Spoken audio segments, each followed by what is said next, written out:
Good morning. This is Professor Natureman, and this is day 6 of Script Gym. Welcome. Today is July 10th, 2026, and this is our second asynchronous. So that just means it's on video. And today is everything you know about your script. And we're going to do a little review of sequences. And you're still working on your step outline, which we did yesterday, so you have until Tuesday to do that. You'll have your treatment, your step outline, and now we'll learn all about sequences and everything you need to know about your script. And then you'll be ready to start writing, which is on Tuesday. Now, Tuesday, like I said, we'll be doing it from a remote location, so we'll be doing it on Zoom. And we'll have Tuesday and Thursday classes because I'm away, but I still want to make sure that we have our class because that's when we start writing, and that's the exciting part. And we'll have a workout and a warm-up and all the fun stuff of Script Gym. So the quote of the day is from Abraham Lincoln: "Give me 6 hours to chop down a tree, and I will spend the first 5 sharpening my axe." And all that's saying is just do a lot of prep first and make sure you're ready, and then all the other stuff will take care of itself. Our warm-up is a Pilates and abs, so please just follow the video. It's about 8 minutes long, which is really kind of follows along what we did on Tuesday. So you're welcome to use that at any point, and to do that. And then we're on to when you're finished with that, then you have a writing exercise. You're 10 minutes, so set a timer. Take your notebook and a pen or a pencil, and the writing exercise is: everyone has something they've never told anyone. Let one of your characters confess theirs. So maybe that will come out in your script, maybe it won't, but it's something they've never revealed, and maybe at some point that'll get the revelation will come in your script. So take 10 minutes for that, set a timer, and now that we're done with that, we're on to the lecture. So again, while Script Gym is not necessarily a course on how to write a script, it's more on getting you to write the script, getting it off the ground so you can write the best possible script in 8 weeks. But part of that is learning about the screenwriting process. And for me, one of the most effective one is outlining. And you've already done the step outline, and this will certainly help your step outline. And it's just we're gonna go over it in a slightly broader way. There's a schematic there if you watch on Canvas, which has the whole full 3-act structure. And the way I look at 3-act structure is, if it helps you, then utilize it. If it doesn't, if you don't need it, if you just want to write it, then go ahead. But I think by breaking it up into manageable chunks, 3 acts, 8 sequences that make the 3-act, 2 sequences in the first act, 4 in the second act, 2 in the third act, is really a very manageable way to write your script.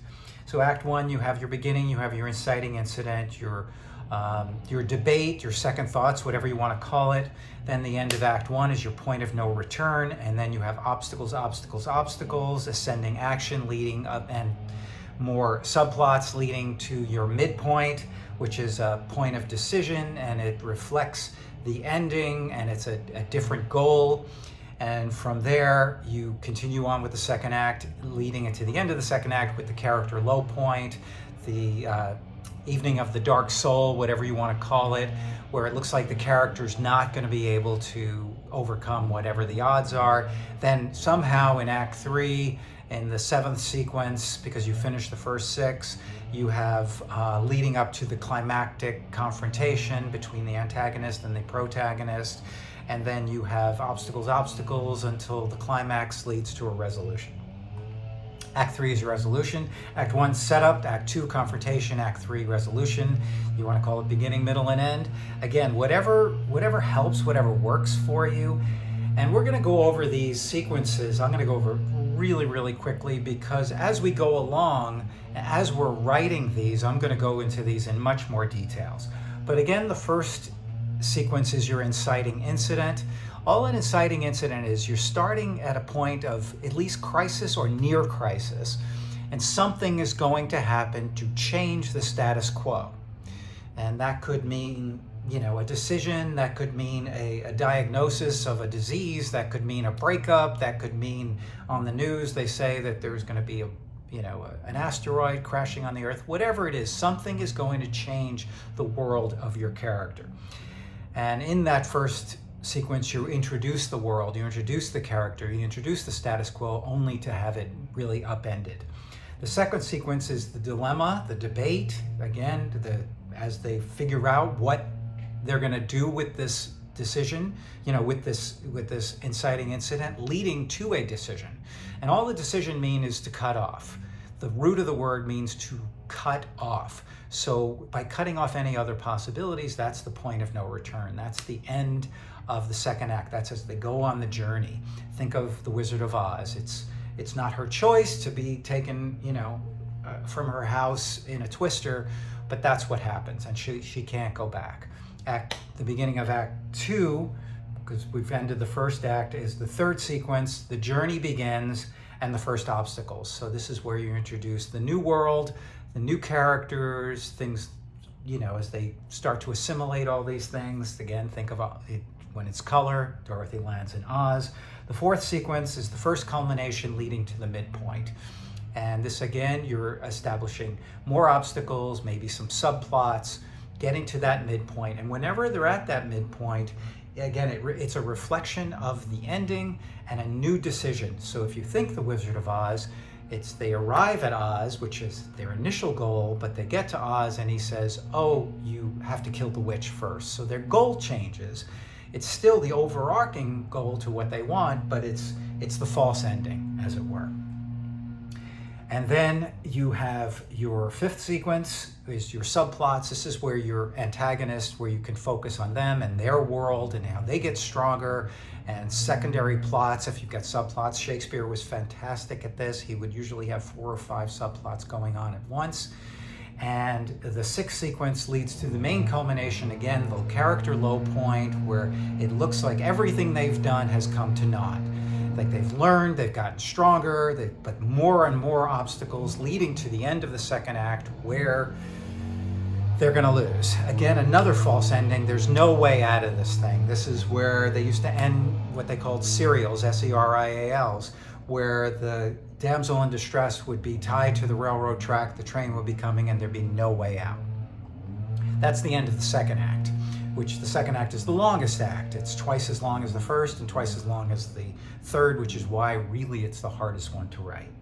Then you're on to Act 3, which is your seventh sequence, twists and turns leading to a confrontation, leading to the climax. Whatever it was, whether it's the big game, or it's the big battle, or it's the heist, or whatever it is, the protagonist and the antagonist are going to come together, and they're going to face each other, and it's going to be the culmination of all of that you've been building up to that point. And then the end of the eighth sequence is the resolution, the epilogue, where if it's a Shakespearean comedy, everyone gets married. And if it's a Shakespearean tragedy, everyone dies, usually except for 1 or 2 people.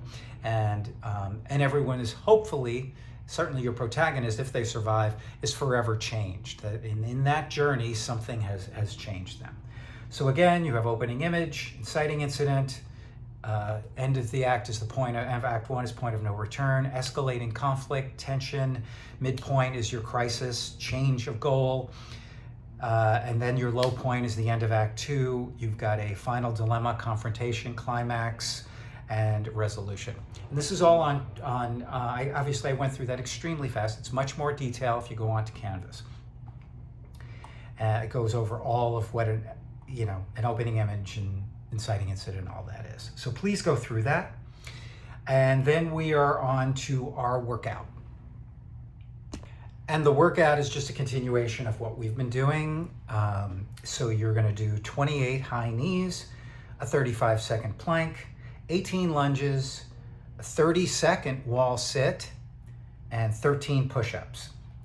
So again, that's 28 high knees, a 35-second plank, 18 lunges, a 30-second wall sit. Remember, we started, I think, at 10 or 15, and 13 push-ups. When you're done with that, make sure to hydrate. And after that, your assignment is if you go on Canvas, you'll see to write everything you know about your script at this point. Now, it could change, obviously. So you're going to state your log line, and then you're going to answer the questions below. Remember, good drama is good questions. It's always good to keep asking yourself questions. Screenwriting, so much of screenwriting is problem solving. So read through the questions. First of all, first one's very easy. What are you going to write about? What's the basic idea, theme, or premise of your script? And then is your story visual? What's the hook? Each one take a couple of minutes. Don't just like, it is what it is. Really take your time, think about it. The whole exercise should take you probably 10 or 15 minutes for the first one and maybe 10 or 15 for the second one. The first one is the what, and it's answering all the questions about your script. The second one is the why, which is the motivation, why you're writing this, why you want to inspire yourself, even though it's going to get hard to go through this stuff, because it's already hard. The treatment is hard. The step outline is hard. But if you remember, and you can dig into the motivations why you want to do this, then it'll only propel you forward to that. So again, that's a short video of what we're doing on day 10. And we're going to continue, as I say, on Tuesday. Tuesday is going to be a video. And, not a video, sorry. Tuesday is going to be live. We're going to be doing a live Zoom. I will send you all the link for that Tuesday and Thursday. Because I'm away, I'm doing it from a lovely location in Northern California. And we're going to be we'll do everything from the warm-up to the writing exercise. We'll do the lecture and about pages 1 to 10, what we want to accomplish. And then we'll do the workout together, and then we will get you writing. So make sure to do your workout on Monday, and have a wonderful weekend. If you have any questions or comments for me, do not hesitate to ask. And I look forward to hearing from all of you, and I look forward to seeing you online on Tuesday. Have a great weekend. Take care. Bye.